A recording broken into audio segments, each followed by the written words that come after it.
Welcome to Healing from Emotional Abuse, the award-winning podcast that sheds light on the journey from victim to survivor. I'm your host, Marissa F. Cohen, and I'm thrilled to have you join us on this empowering and healing adventure. The Healing from Emotional Abuse podcast isn't just another conversation. It's a sanctuary for those who have endured abuse and are determined to reclaim their lives. Through interviews with inspiring survivors, experts, and advocates, we aim to break the silence surrounding abuse and empower our listeners with the knowledge, support, and resources they need to break free from their past. Our mission is to provide a safe space where survivors can share their stories, find solace in knowing they're not alone, and discover the strength within themselves to heal and thrive. Each episode is filled with powerful narratives, practical strategies, and compassionate guidance to help you overcome the lingering effects of abuse and build a brighter future. It brings me immense joy to announce that the Healing from Emotional Abuse podcast has been honored with the prestigious Purple Ribbon Award for Outstanding Domestic Violence Podcasts by DomesticShelters.org, recognizing our commitment to raising awareness about abuse and offering hope to survivors worldwide. We have hit top 10% globally and top podcast in 25 countries. This accolade is a testament to the incredible guests who have shared their stories and the tremendous support from our devoted listeners. Thank you so much. Whether you're a survivor seeking healing, a friend or family member wanting to understand and support, or an advocate dedicated to creating a safer world, this podcast is for you. Our conversations delve into topics such as emotional, physical, financial, and psychological abuse, recovery techniques, self-care strategies, legal rights, and much more. Join us as we embark on this transformative journey together. Subscribe to Healing from Emotional Abuse on your favorite podcast platform, and remember, your story matters, and you have the power to break your silence from the chains of abuse. I'm your host, Marissa F. Cohen, and this is Healing from Emotional Abuse. Let's reclaim our lives and empower one another.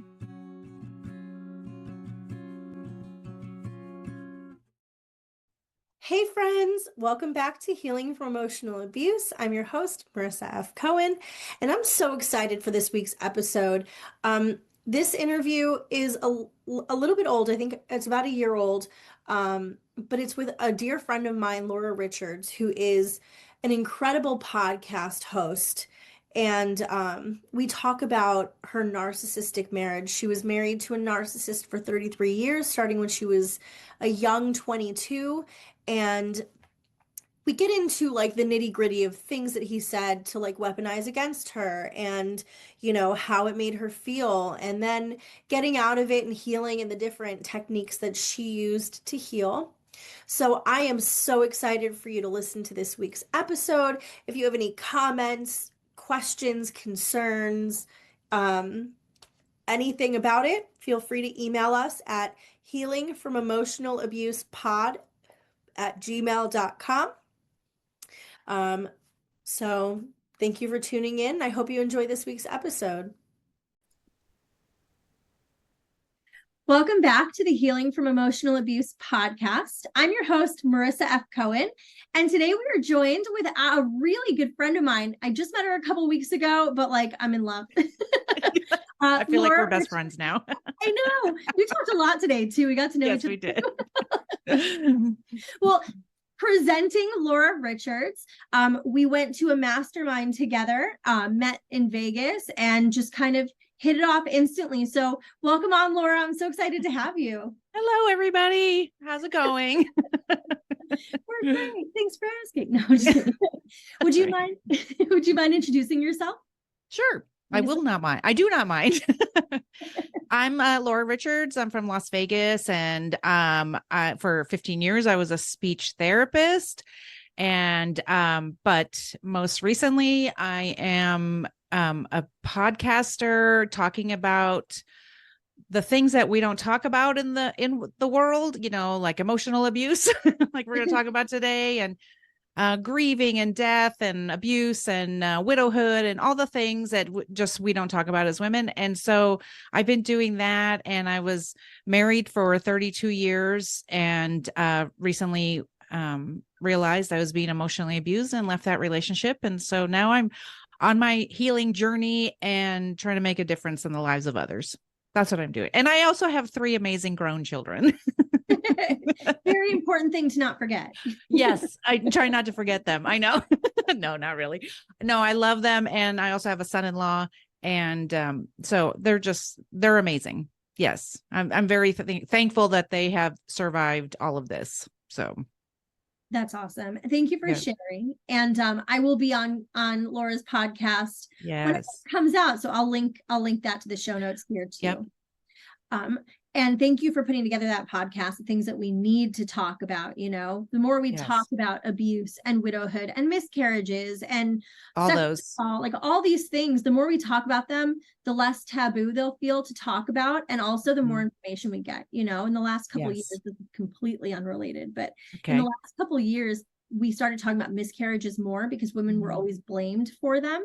Oh my gosh. You find out that about 40% of women experience miscarriages, but the 40% are all quiet and have been guilted or feel embarrassed or ashamed. So now, everyone felt like an island, but now we're starting to see, and it's the same thing with abuse. Yeah. We're starting to see the real frequency of it.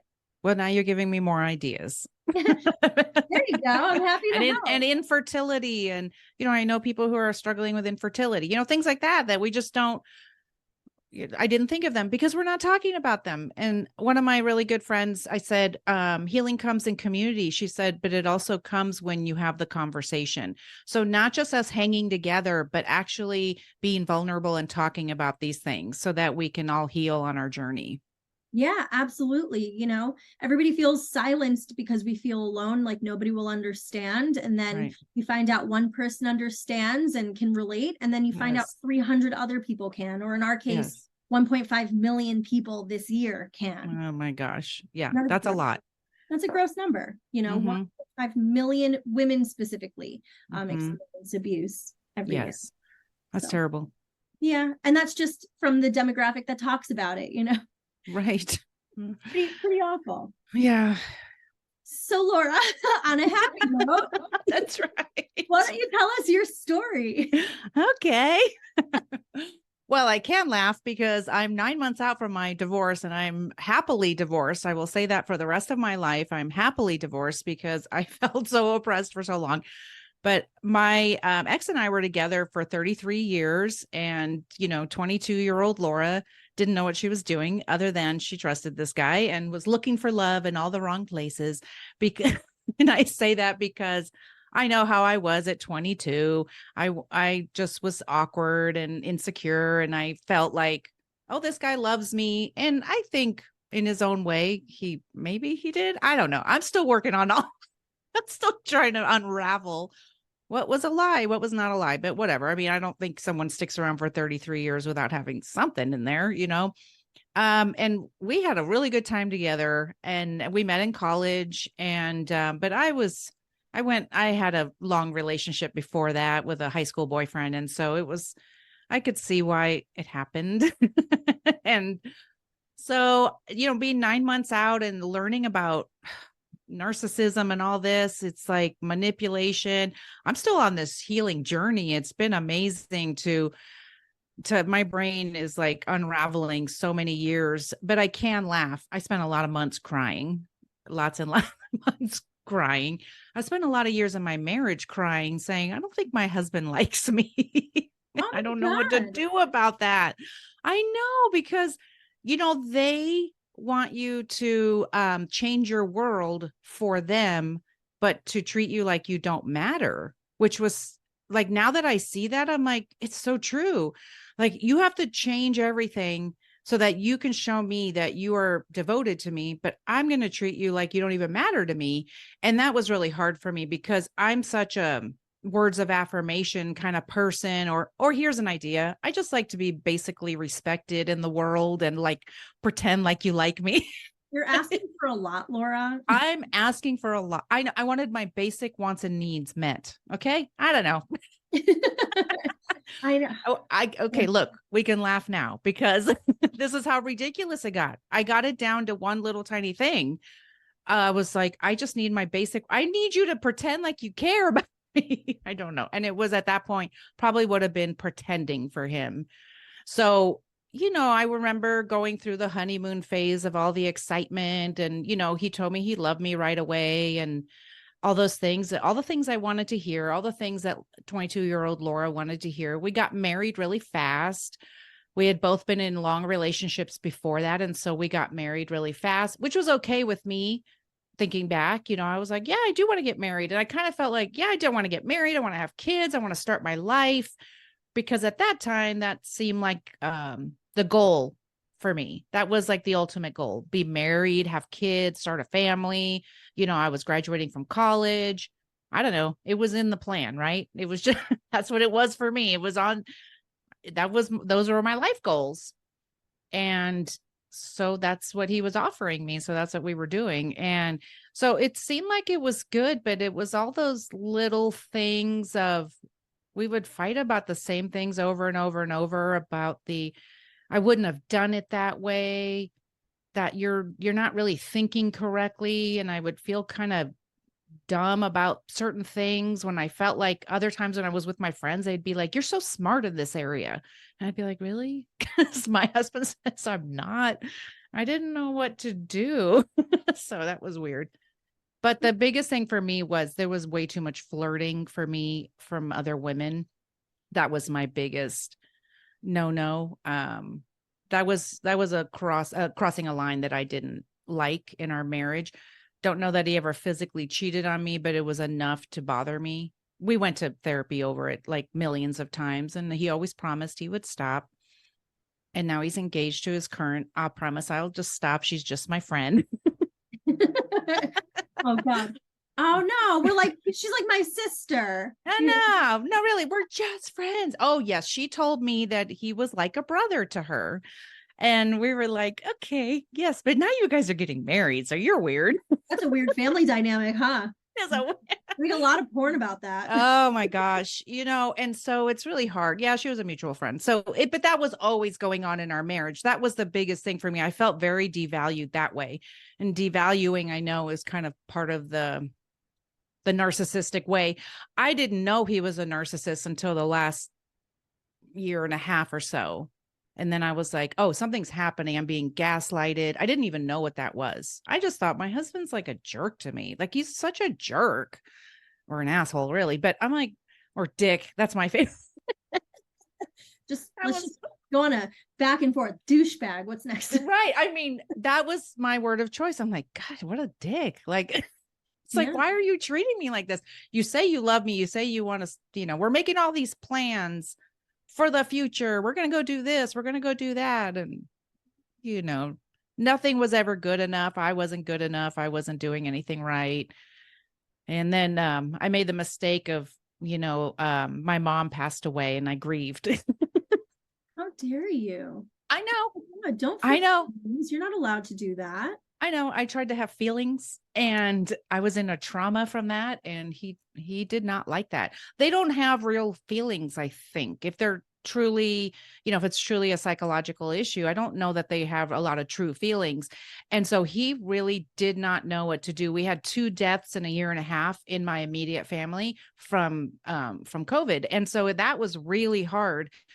And frankly, we're still kind of reeling from that still to this day. It's coming up on the anniversary of my sister-in-law dying. And, he did not know what to do with that information. He just was like, I just like to choose happiness and not worry about it.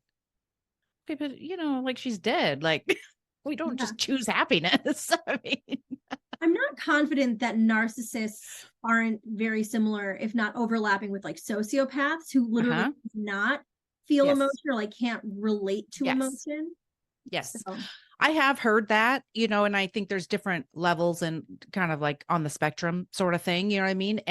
But I do believe that because there were some days I'm like, you're cold. Like there's a coldness there. but I do know where the trauma comes from for him. And so I see that. And so that was never dealt with. And so it was passed down. And so I refuse to let that happen in my family with my children. We're kind of, we're working on that. I say things, to be like, I don't want you to end up like your dad, but let me be really specific of how I mean that. Because I don't want to be that mom. I don't want to be that ex-wife, but I think there's some concerns, so. Do you notice any like similar traits in your kids? And you can feel free to not answer that if you're not comfortable. Actually, I don't. I'm very thankful for that, because I was watching an episode from of a podcast or it was like a video, and I think she may have done a podcast on it too, from Dr. Caroline Leaf. And she was talking about how you prevent narcissism, but build self-esteem. And I think so the running theme in our marriage was that I was a bad mom, but I know that was just part of my devaluing. So I know that I'm a good mom because a lot of the things she was saying, I'm like, oh, I did those things. And so I see really good confidence in my kids, but not narcissism. I see like, it's the difference between saying like, everything you do is great, and here's a trophy for everything you do, compared to, well, you tried your best, and it's the effort that you put in. And so that was just one example. And I said, oh my gosh, that's what I did for my kids. And so thank God I'm not seeing that. And, but the two of them are in therapy, kind of working that out. And so I'm really thankful for that. And I hope they don't mind that I'm just sharing their business. Well, we won't mind them, but there's like a definitive difference between someone who's high confidence and someone who's narcissistic, right? Yes. Yes. Someone with high confidence believes in themselves, and somebody who's narcissistic believes they're better than everybody else. Right. So you could be confident and not narcissistic, and you could be narcissistic and not confident. Yes. Which is kind of funny to me, right? Like you feel like you're better than everyone, but you actually don't love yourself at all. Oh no, for sure. And I thought that was really wild to me that, when I found that out, that they're actually they have really low self-esteem and not confident. I just remember my ex coming home from work, and someone didn't like him that day for something, and it would devastate him. And I would be like, because I've done a lot of work, inner healing, on being more confident in myself, because I grew up feeling like really insecure and awkward and all those things. And I got sick of being like, I don't feel like I can function in the world. And I just want to be okay, that if I make a mistake, it's okay in this world. And he would come home and it would devastate him. And then when I'm learning is, well, they can't have somebody not like them. That's not okay. And so he would go out of his way. Oh, I talked to so-and-so, and everything's great again. It's like, okay, great. I'd be like, who cares? Like, literally, who cares about that guy? I mean, it's like nobody you're going to see again. Like, who cares? Right. But it like you said, it really trips them up, and that's, I couldn't imagine living a life like that, but far be it from me to like empathize or sympathize for somebody like that, like, oh, poor you. I kind of feel bad, but also you deserve this. Yes, exactly. Well, and all my friends would say, like, say we all went out to dinner or something, the next day, my friends would be like, oh, your husband is so nice. I'm like, he wouldn't have you think any other way. You would never see anything. You could walk into a room, somebody could be kicking a dog, I'm just speaking metaphorically, and he wouldn't have said a word, because he doesn't want you to not like him. So you can't tell that person, hey, you probably shouldn't be kicking that dog. You know what I mean? It's like, he was a people pleaser, which I would say that to some therapists, and they would say like, he's a narcissist, but a people pleaser. And I'm like, yeah, those kind of go hand in hand, but maybe if they weren't well versed in it, I don't know. I feel like I have a degree in narcissism at this point. We should just start giving them out, I'm telling you, how many years were you married? Okay, here's your certificate. Yeah. More than 7, you got one, You got one. That's right. Oh man. That's brutal. I'm so sorry that you dealt with all of that and had to, find out the hard way what a horrible person he was. But you got out, and you've been doing a lot of self-work. So that's really incredible. Yes, I have been doing a lot of self-work. I've been doing for the last about 7 years. We've had some major life experiences. And so because of that, I started doing intensive therapy and kind of off and on here and there, but some really big things that I just didn't feel confident in going through by myself. And so then the last couple of years, really working with somebody, because I thought something's going on. And I think I heard the word gaslighting somewhere, and I'm like, oh my gosh, what's happening to me? So stuff started unraveling. So therapy has been really a great thing for me. And then I also love journaling, and there's a pen to paper kind of thing, and I like a good pen. I'm one of those weirdos that if you ask me to borrow my pen, I want to know why. Why? What are you going to do with it? Why? What are you going to do with that? I'm going to watch you the entire time and then bring it back to me. No, because I just buy myself really nice pens. That's just one of the things I do. And I a nice notebook. And in fact, I created a bunch of journals on Amazon. I love journaling so much that I'm like, other people should have these journals. I just love doing that kind of thing. Either writing down, I'm so sad today, or what are all the good things, or dreaming. I love to go back and read my journals about all the dreams I've had. And just so anything, they're in no order. I go from book to book, depending on my mood. And that has been really helpful for me in getting the words out of my head so that I don't feel like I'm replaying scenarios in my head over and over and over. I feel like it's important to write it down and be like, this was a hard day, or this was a good day. And to see the progress of where I've come in the last 9 months. So that's been really good for me. And walking, I love walking. And then recently started just kind of jogging a little. I'm not a runner in any way, shape, or form, but that's what I felt like. I started feeling that. And then really good friends who are safe and have either been through divorce like this, or can really lend a good ear, and they're wise and not just like, yeah, screw that guy. Not just those friends, but friends that they've been through it, and they can kind of counsel me. Yeah. I love that. So those are all really incredible techniques. Writing in general is fantastic. Journaling is even better. Walking or physical exercise, because it releases endorphins immediately and makes you feel better about yourself and more confident. And having friends who've experienced something similar, or are just there to talk to. But how did you identify friends that were healthy for you to talk to? So the friends how I identified them was, you kind of share a little bit and you get a little bit vulnerable, and you have to be okay with doing that and be ready to be rejected. And by that, I mean, they don't want to talk about it. They will change the subject.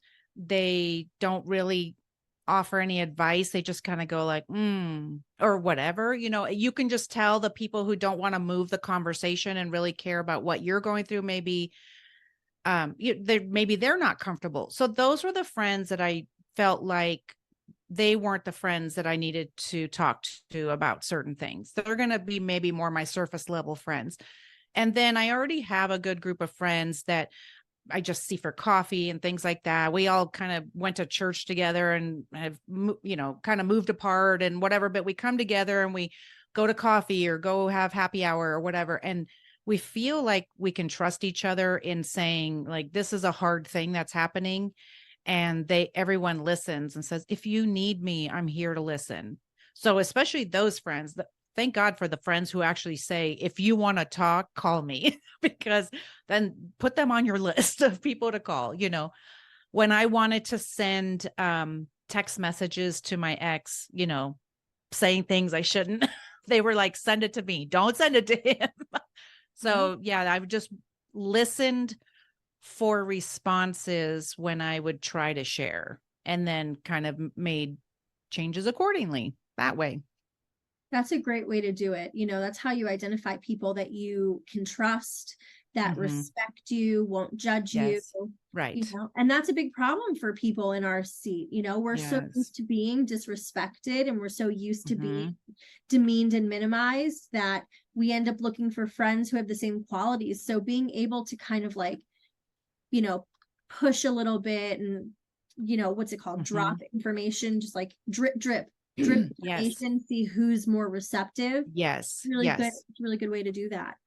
Yeah. And the biggest thing is you have to be vulnerable. And so that's something that I started working on and realizing was a good trait to have, when I was dealing with a lot of codependency and things like that, being vulnerable seemed to be like the opposite of that. And so I started to be more vulnerable. And then you see who your tribe is once you start to be vulnerable, because look, I don't need people around me just being like, yeah, like yes men. I don't need that. I need the real friends who tell me, don't send that text message, girl, you're going to look crazy. Those kinds of things.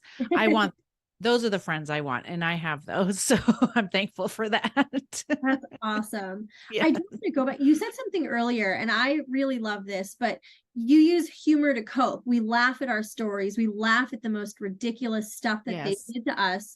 Yes. So do you have like a moment or like a time frame where you stopped crying about it and started laughing about it?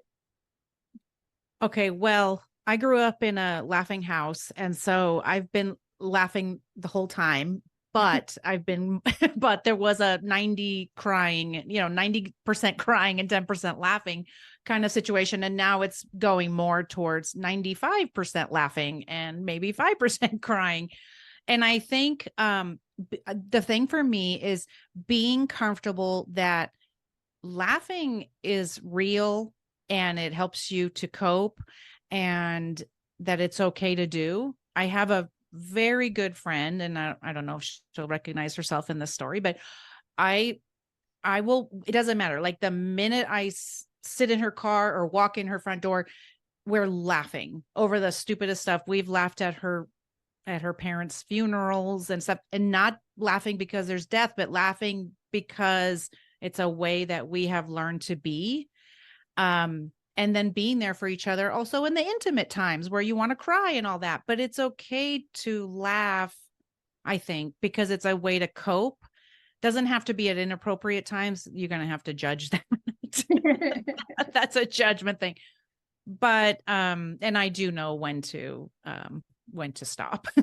but for me, it's the way I grew up, and I have just kind of, I just started from the beginning laughing because I couldn't believe my situation. I couldn't believe that after 33 years, he literally took this girl who I've been like watching from afar going, you've got to be kidding me with this woman.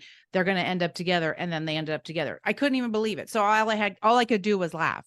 I mean, of course I did a lot of crying, but all I could do was laugh. Yeah. Laughter is great medicine, Yes, it is. And sometimes, like you said, like these situations are so ridiculous that we allowed to happen and didn't see, right? On your podcast, we were talking about all the red flags that we did not see. No. And now it's like laughable that we missed all these things, and like how ridiculous their behavior was. Like mine would throw tantrums about everything. And in the moment it would stress me out. But thinking back, I'm like, God, you are such a fucking baby. They will throw a toddler-sized fit. I am telling you. And I always laugh and say, because I saw this on a meme one time and I wish I could find it again, but it was, oh, that's a nice red flag. I bet I could make a cute skirt out of it. That's where I was. I can fix it. You know what I mean? That was my personality. And so now look, we have to have grace for ourselves. Like that's how we were. And that's okay. And when you know better, you do better. So I know better. And so that's why I want to keep moving forward and heal, because I hope that someone listens to this and says, oh, that's a red flag. Well, it might be. Yeah. So listen up. Learn something here. No, I'm just kidding. You never know. But that's why I think sharing stories is important, right? Yeah, there are red flags that I probably don't remember from, or didn't, don't see still from my experiences, and I'll learn something new, or even like a coping mechanism that I use or used during, right? I didn't realize I was using, I learned that from other people. And yes. And that's the thing. And that's why I think what you do is so important. And then talking about these things, I thought it was so wise that my friend said, not just in community that we heal, but in conversation. Because if I never would have said anything to my friends, if I would have just said, we're getting divorced and that's it, we grew apart. But because I opened up, they were like, that happened to me. And this is how I healed. And you're going to be okay. And so that was important to hear those stories. And if we don't talk about it, then we don't know that other people have gone through it and other people have healed. And that's where the hope comes in. Now I live a life that's full of hope. That doesn't mean I don't cry sometimes. And that it just means I live a life full of hope that my future looks bright. And it's better than being there with him. Yeah. Oh my God. Everything is better than being there with him. That's right. Yes, I know. But it's true. I mean, a lot of the people that you have heard come onto my podcast, listeners, are people that I met through talking about my experiences. Yes. And in fact, a lot of my best friends that I, stay in touch with regularly, we connected because of similar stories. Wow. And that it makes an impact, right? There's like a much deeper level of understanding that you don't get from people that don't have those experiences. Right. So I think it's so important. And so I do encourage your listeners to be vulnerable and just tell one trusted friend, say, hey, I just want to let you know I'm struggling, because I wasn't going to say anything when we were getting divorced, because of course my ex said, don't tell anybody yet and whatever. But my sister and brother were the ones who noticed first that there was an issue. And so I kind of was like, I'm going to say I was trapped, because my sister called me and said, what's happening? There's something wrong. Like she just confronted me. And so I wasn't going to lie. She knew, there was no way to lie about it at that point. Because I was really sad. I kind of wear what you see, I have that resting face that everybody knows what I'm thinking. Which is good, I think. Oh yeah, for sure. Yeah. Like I'll be like, what's happening? And that's okay. And so I just encourage people to find a trusted friend. And even if you tell a little bit and say, I'm kind of worried about this situation, or what would you do? Because you never know how somebody could help you. Yeah, absolutely. Well, thank you so much for sharing all of this. Of course. Tell us where we can get your journals, where we can find your podcast. Sure. Well, I am everywhere on That's Where I'm At podcast. You can find me on all the socials, and I have a website on there, and my journals are linked in there. I have a divorce journal for, gratitude. Okay. Cause gratitude. Grateful that I'm divorced. Sorry. No, not sorry. Sorry. Yeah. Don't apologize at all. Well, yeah, you're divorced. And that's right. Sorry. Happily. And I have just a lot of other journals, because I just think journaling is so important, and some are salty and some are with scriptures. I fly around both sides of the spectrum. I cuss, and I also will recite scripture to you. That's who I am. But everywhere. Yeah, I'm everywhere on That's Where I'm At podcast, and that's where I'm at podcast.com. Perfect. Thank you again so much for being here and so candid and honest. It's so nice to have just like flowing conversations. Yes. It's so easy. I am so glad that I'm at this point where we can sit and talk about it and kind of laugh about it. I love it. Thank you so much for having me. I really appreciate it. Anytime. You're welcome back. Literally anytime. Okay, great.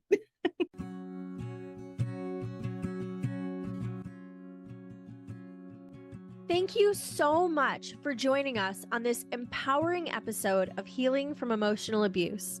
We hope you found inspiration and valuable insights to support your journey towards healing and growth. We want to express our deepest, heartfelt gratitude to all of our incredible guests who have continued to bravely share their stories, as well as to our devoted listeners who have supported us on this remarkable adventure. Your unwavering commitment to breaking the silence and healing from emotional abuse, surrounding abuse and sexual assault, and promoting a world free from violence is truly commendable. We would also like to remind you that in addition to the podcast, we offer personalized one-on-one and group coaching services to support your healing journey. Our compassionate and experienced coaches are here to provide guidance, tools, and a safe space for you to explore your path towards empowerment and well-being. Visit our website at www.coachingwithmarissa.com. That's www.coaching, COACHING, with WITH, Marissa, marissa.com to learn more and book a coaching session. Remember, you are not alone in this journey. Reach out to support networks, seek professional help, and always remember your worth and strength. Only about 7% of survivors seek resources. We need to up that number. Healing is possible, and together we can break the chains of abuse and build a brighter future. We invite you to stay connected with us on social media to continue the conversation and receive updates on future episodes, resources, and community events. Follow us on Instagram, Facebook, and ask Marissa at www.marissafaycohen.com. That's www.marissa, Marissa, Faye, Faye, Cohen, Cohen.com. Thank you once again for being a part of our community, and remember, your story matters. Let's continue to uplift, inspire, and empower one another. This concludes another transformative episode of Healing from Emotional Abuse. Until next time, I'm your host, Marissa F. Cohen, and together we can live free, confident, and peaceful lives after abuse and assault.